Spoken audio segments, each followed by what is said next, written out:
Assalamualaikum warahmatullahi wabarakatuh. Saya Gracia Rahma dari Program Studi Komunikasi Penyiaran Islam Fakultas Dakwah dan Komunikasi UIN Raden Fatah Palembang. Pada kesempatan kali ini, saya akan menganalisis komunikasi interpersonal pada podcast yang punya trauma nonton ini sebagai UTS mata kuliah Komunikasi Interpersonal yang diampu oleh Ibu Dr. Vivi Hasmawati, MSI. Sebelum masuk ke analisisnya, saya akan menjelaskan terlebih dahulu apa sih komunikasi interpersonal itu. Jadi, komunikasi interpersonal merupakan proses interaksi yang dilakukan oleh dua orang yang bertujuan untuk menyampaikan pesan melalui media dan akan menghasilkan feedback atau pengaruh. Untuk mempertahankan dan membuat komunikasi interpersonal ini berlanjut, dibutuhkan hubungan yang unik tersebut meliputi afeksi, inklusif, dan kontrol. Mari kita analisis podcast berikut ini. Paling muda. Nah, di sini pertanyaannya aja, berarti anaknya durhaka dong, itu cinta nggak naik balik ke orang tua? Bukan begitu. Kenapa si anak itu memberikan cinta ke orang tua tuh opsional? Ada dua hal, Mas Radit. Satu adalah asumsinya si anak ini menabung cinta, tangki cintanya dia untuk kemudian hari dia berkeluarga. Dia memerlukan tangki cinta itu untuk bisa punya kayak menyayangi orang lain, pasangannya, anaknya. Dan kedua, si orang tua tuh asumsinya si orang tua itu sudah menerima cinta yang cukup dari orang tuanya lagi gitu. Jadi sehingga problem itu terjadi ketika si anak ini harus menjadi yang lebih dewasa daripada orang tuanya memberikan cintanya. Jadi kebalikan role. Yang tadinya orang tua jadi kanak-kanak, yang si anak itu terpaksa harus dewasa sebelum pada waktunya karena memiliki orang tua yang kurang dewasa. Nah, itu yang jadi problem. Itu prinsip pertama. Kedua, prinsip berpasangan, dinamika berpasangan itu yang paling sehat adalah si kedua pasangan yang setara, bisa equal give and take, nggak ngambil terus, nggak memberi terus gitu. Jadi itu yang paling sehat. Nah, ini problemnya ketika si anak itu memberi terus ke orang tuanya, by the time dia pacaran atau berpasangan, he or she kayak, gue udah abis nih, gue nggak ada yang bisa dikasihin lo kasihin gue deh. Show the person become a taker. Lo sayangin gue, lo make me happy, gue nggak ada tangki cintanya, udah beresin misalnya drama di rumah, adik, kakak, papa, mama gitu. By the time you become an unavailable partner to the pasangan gitu. Jadi tuh prinsip 1 sama 2 tuh kaitannya kenceng banget gitu. Ya. Terus yang ketiga, prinsipnya itu adalah semua anggota keluarga berhak untuk ada di keluarga itu. Nah, ini aku bilang klausula ini adalah klausula untuk yang suka-suka simpan aib keluarga, tanda kutip, yang suka malu-maluin, ya persepsinya maluin keluarga, masyarakat, nah siapa aja nih. Ya, you name it ya, banyak banget kayak lo lahir di luar nikah, lo misalnya aib keluarga, aib keluarga gitu, lo narkoba, lo pernah dipenjarakan, lo pernah ya pokoknya kayak berbuat sesuatu yang kira-kira breaking the law gitu ya.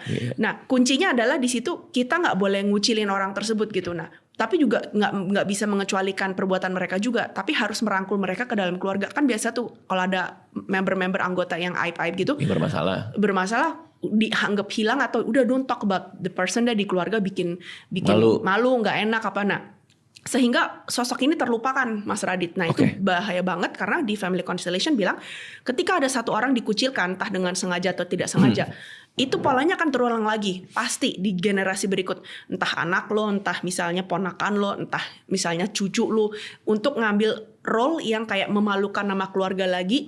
Tujuannya bukan kayak ngehukum, tapi kayak ini loh ngajarin kita tuh keluarga harus nggak boleh dikucilin gitu. Jadi pada cuplikan video ini termasuk ke dalam afeksi karena ada sebuah keinginan untuk mendapatkan cinta.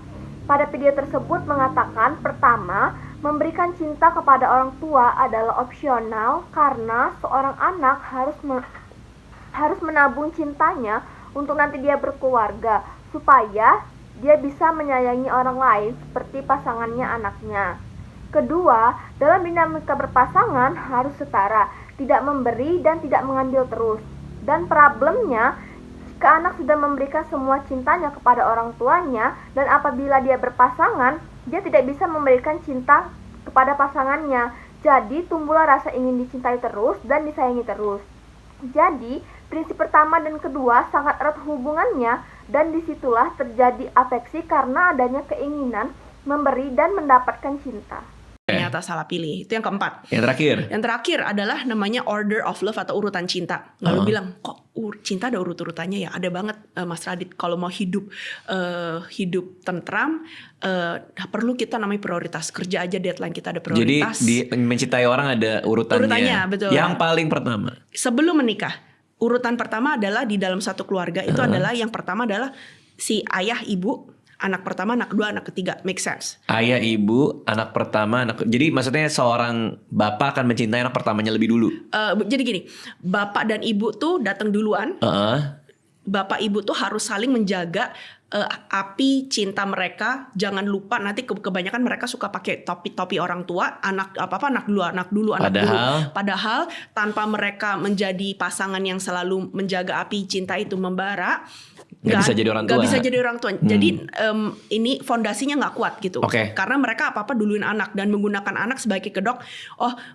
Bertahan demi anak. Aku melakukan ini demi anak. Nah, tapi sebenarnya yang harus kamu duluin adalah pasanganmu dulu, baru anak-anakmu gitu. Itu di itu dalam urutan pertama ya. Iya, pertama. Kedua, tapi si anak itu ketika sudah tumbuh besar, terus dia mau menikah, memulai keluarga baru, si anak itu harus balik lagi ikutin seperti ini. Dia harus mengutamakan keluarga kecilnya dulu nih, pasangannya dulu dan anak-anaknya dulu. Baru ketika dia ada sisa waktu, tenaga dan uang, masing-masing si anak yang tadinya yang udah jadi pasangan ini merawat orang tuanya masing-masing. Artinya prioritasnya tetap keluarga mereka dulu. Betul. Tapi yang kebanyakan ada pasien-pasienku atau di negara Asia ini adalah mereka masih lekat sama orang tuanya. Jadi setelah menikah pun apa-apa orang tuanya dulu, apa-apa saudaranya itu dulu. Boleh. Nggak boleh banget. Itu aku selalu bilang gini, pasienku yang datang untuk kayak pulih dari selingkuh ya. Sorry tuh saya pulih dari selingkuh. Maksudnya dia berusaha berhenti selingkuh atau diselingkuhin? Diselingkuhin gitu. Atau dianya selingkuh gitu. Aku bilang, sorry tuh saya orang ketiga pertama tuh biasanya ini nggak semua kasus. Orang ketiga yang biasanya masuk ke dalam hubungan kalian tuh bukan kayak pelakor lah atau laki-laki lain gitu. Tapi mertua kalian loh yang campur tangan, atau misalnya kalian masih terlalu melekat sama orang tua, lupa loh nih keluarga kecil harus saling mendahului pasangannya dulu yang harus didahulukan. Nah, mereka masih kadang-kadang tuh orang tua yang masih sulit melepaskan anak laki-lakinya. Tunggu, berarti ini hubungannya sama dia selingkuh apa? Jadi karena dia ada orang datang nih, dia mau pulih dari selingkuh, terus dia gara-gara selingkuh. Nah, selingkuh tuh cuma simptom, bukan cuman gejala, bukan akar. Akarnya adalah salah satu pasangan ini nih, mereka nggak hadir sepenuhnya di dalam pernikahan itu, masih kayak jadi anak mami. Pada video tersebut membahas tentang urutan cinta, yang dimana seseorang harus mengontrol cintanya untuk siapa dulu. Contohnya sebelum menikah, yang pertama itu ayah, ibu, anak pertama, dan anak kedua. Jadi cintanya seorang ayah itu harus kepada istrinya dulu untuk menjaga api cinta mereka. Karena tanpa api cinta itu mereka tidak bisa menjadi orang tua. Kalau cinta kepada anak yang didahulukan, fondasi rumah tidak akan kuat. Karena anak akan jadi kedok apapun yang dilakukan demi anak, dan bakal sampai di titik mempertahankan rumah tangga karena anak. Maka dibutuhkanlah sebuah kontrol supaya mendahulukan cinta kepada pasangan dulu, baru kepada anak. Di video tersebut menceritakan kontrol karena memerlukan sebuah pengaruh besar terhadap orang di kehidupannya. Bahwa dia tuh memutuskan sesuatu dari sisi dari kacamata yang nggak netral. Tapi kan di luar kuasa kita dia. Di luar kuasa. Bisa bilang sama mama atau langsung ngomong aja. Langsung ngomong. Jadi mah tolong dong. Aku tahu mama nggak setuju dengan ini gini. Tapi mama tuh penting banget loh buat aku. Doa restu mama means everything gitu. Ini jalan hidupku ya, barangkali aku salah, barangkali mama benar. Tapi yang jadi mama tuh atau papa harus bisa bukan bilang bagaimana hasil pernikahanmu, rumah ini akan selalu terbuka untukmu. Mama akan selalu harusnya bangga. Bisa gitu. Bangga sama kamu. Salah pilih atau enggak, yang penting aku mau lihat kamu bahagia dan menjaga hubungan si orang tua dan anak ini. Seperti itu.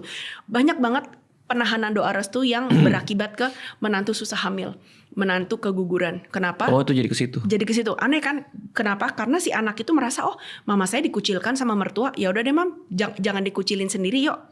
Aku temenin mama, kita dikucilkan bareng-bareng. Jadi dengan tidak jadinya itu janin bisa jadi manusia. Nah, jadi kayak keguguran terus.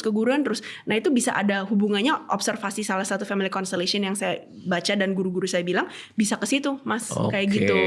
Jadi serem juga ya. Malah jadi susah punya anak ya. Betul. Gara-gara gak direstuin. As simple as doa restu, aku bilang, aduh gila, ini bener-bener yang harusnya dewasa, please deh dewasa gitu, yang orang tua. Nah, malah kebalikan di sini orang yang kayak, oh, kamu kan yang lebih muda, kamu yang ngalah dong. Kamu kan yang lebih muda, kamu. Aku lebih ngerti. Iya, gitu ya. Betul. Susah juga sih, tapi kalau dibalik, apalagi sekarang udah jadi orang tua ya. Iya.